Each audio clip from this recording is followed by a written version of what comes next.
नमस्कार दोस्तों, अरु लीगल एकेडमी में आपका बहुत बहुत स्वागत है। दोस्तों, आज के सेगमेंट में बात करेंगे कि SC/ST एक्ट क्या है और किस प्रकार के अपराध होने पर SC/ST एक्ट पुलिस अधिकारी लगाते हैं और इसमें सज़ा कितनी होती है, मुआवजा कितना मिलता है। आज इस बारे में टॉपिक को कवर करते हैं। लेकिन वीडियो को स्टार्ट करने से पहले मैं आपसे एक रिक्वेस्ट करूंगा कि आप मेरे चैनल पर नए हैं, वीडियो को पहली बार देख रहे हैं तो कृपया चैनल को सब्सक्राइब करके बेल आइकन आप प्रेस कर लीजिए, क्योंकि लीगल इन्फॉर्मेशन से रिलेटेड आपके लिए जो वीडियो मैं अपलोड करता हूं दोस्तों, उसके नोटिफिकेशन आपको सबसे पहले मिल जाए। और हाँ, वीडियो को आप स्किप मत कीजिए। कंप्लीट इन्फॉर्मेशन लेने के लिए वीडियो को पूरा देखिए, जिससे आपको पूरी तरीके से इस बारे में जानकारी हो सके कि इस तरह के मामले में कब FIR पुलिस रजिस्टर करती है। तो दोस्तों, चलिए बिना देर के वीडियो को स्टार्ट करते हैं। मैं एडवोकेट विनोद सिंह बात करते हैं कि SC/ST एक्ट के मामले में FIR कब रजिस्टर होती है। तो जैसे दूसरी जाति के लोगों द्वारा SC/ST वर्ग के किसी भी व्यक्ति के साथ अगर जाति के आधार पर कोई अत्याचार होता है तो यहाँ पर SC/ST एक्ट के अंतर्गत मुकदमा दर्ज हो जाता है।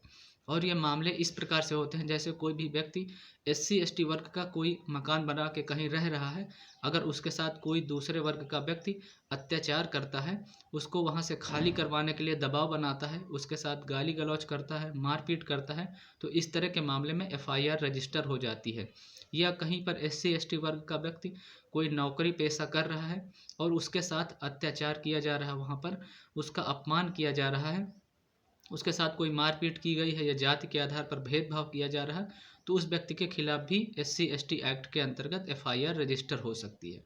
और जैसे कोई व्यक्ति कहीं भी समाज में रह रहा है, उसके साथ कोई भी, जैसे मान लीजिए उसके साथ अत्याचार किया जा रहा है किसी वर्ग के व्यक्ति द्वारा, तो SC/ST वर्ग का व्यक्ति क्या है कि वो FIR रजिस्टर करवा सकता है।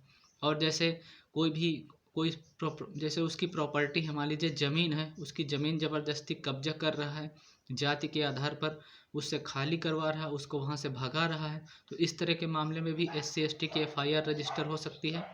और जैसे कोई व्यक्ति कहीं भी नौकरी कर रहा है, नौकरी करने के दौरान उसके साथ जाति के आधार पर भेदभाव करना, उसके साथ कई बार क्या होता है कि उसको ज़बरदस्ती कुछ ऐसी चीज़ें खिला दी जाती है किसी वर्ग के द्वारा, ज़बरदस्ती, जो उसकी इच्छा भी नहीं होती। या देखा होगा आपने, कई बार घटना ऐसी आती हैं कि किसी व्यक्ति के साथ मल मूत्र इत्यादि उसके साथ उसके ऊपर डाल दिया जाता है, या कई बार न्यूज़ में देखते होंगे कि उसको मूत्र वगैरह पिला दिया जाता है। तो इस तरह की अगर कोई घटना करता है SC/ST वर्ग के जाति के साथ, तो यहाँ पर भी FIR रजिस्टर हो जाएगी दोस्तों।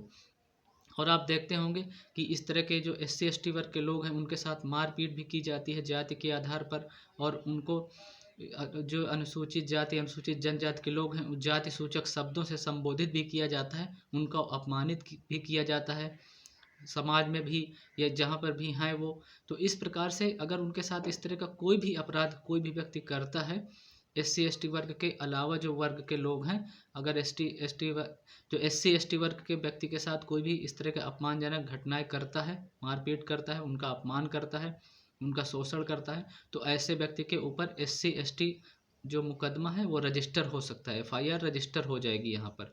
तो इस तरह के जो अपराध होते हैं, इस तरह के मामले में SC/ST जो एक्ट है वो लग जाता है। बात करते हैं कि SC/ST एक्ट ये कब पारित हुआ था। तो SC/ST का जो एक्ट है, अनुसूचित जाति अनुसूचित जनजाति का जो कानून है, ये राजीव गांधी की सरकार में 11 सितंबर 1989 को पारित किया गया था। और ये इनफोर्स में 1990 में आया था, ये कानून लागू कर दिया गया था जम्मू कश्मीर को छोड़कर पूरे देश में। 1990 में ये कानून SC/ST वर्ग के जो साथ भेदभाव होता है, अत्याचार होता है, ये कानून लागू कर दिया गया था। और इसमें सज़ा के बारे में बात करते हैं। तो दोस्तों, जो सज़ा का प्रावधान है, इसमें अगर इस तरह की कोई FIR रजिस्टर होती है किसी व्यक्ति के खिलाफ, तो उस व्यक्ति को जो सज़ा होगी वो 6 महीने से कम और अधिकतम उम्र कैद की सज़ा हो सकती है। ऐसे जो अपराधी व्यक्ति है उसको, कोई भी अगर मामला रजिस्टर होता है तो 6 महीने से कम और अधिकतम उम्र कैद की सज़ा से दंडित किया जा सकता है। और जैसे कोई मान लीजिए जो अपराध किया है वो सरकारी कर्मचारी है, अगर कोई सरकारी कर्मचारी किसी विभाग में काम करता है और वो वहाँ पर किसी भी SC/ST वर्ग के व्यक्ति के साथ अपराध करता है, अत्याचार करता है, तो उसको सज़ा का प्रावधान अलग है। उसके लिए कम से कम 6 महीने की सज़ा होगी और या 1 साल तक सज़ा को बढ़ाया जा सकता है। लेकिन अगर उसकी अरेस्टिंग करनी है, पुलिस उसकी गिरफ्तारी करनी चाहती है किसी सरकारी विभाग के ऑफिसर की या व्यक्ति की, तो अरेस्टिंग करने से पहले उस विभाग में, जहाँ पर वो विभाग में काम कर रहा है, तो उससे परमिशन लेनी होगी पुलिस को। परमिशन लेने के बाद ही अरेस्टिंग उस कर्मचारी की जा सकती है। और जैसे एफआईआर दोस्तों रजिस्टर हो जाती है एससी एसटी के मामले में, तो उसकी जो जांच करते हैं, डायरेक्ट जो व्यक्ति होता है उसको अरेस्ट पुलिस नहीं करती। क्योंकि पहले क्या होता था कि पहले पुलिस तुरंत ही इस तरह के एफआईआर रजिस्टर होते ही क्या होती थी कि अरेस्टिंग कर लेती थी, उसकी गिरफ्तारी हो जाती थी। लेकिन दोस्तों क्या हुआ कि इस तरह के कुछ फर्जी मामले आने लगे, तो अब क्या कर दिया गया है, प्रावधान बनाया गया है कि जो जांच होगी उससे पहले जांच की जाएगी। तो जो जांच होंगे वो डीएसपी रैंक यानी जो डिप्टी एसपी होते हैं उस रैंक के अधिकारी के द्वारा पहले मामले की जांच की जाएगी। अगर मामले में सत्यता है तो उसके बाद ही एफआईआर को रजिस्टर किया जाएगा।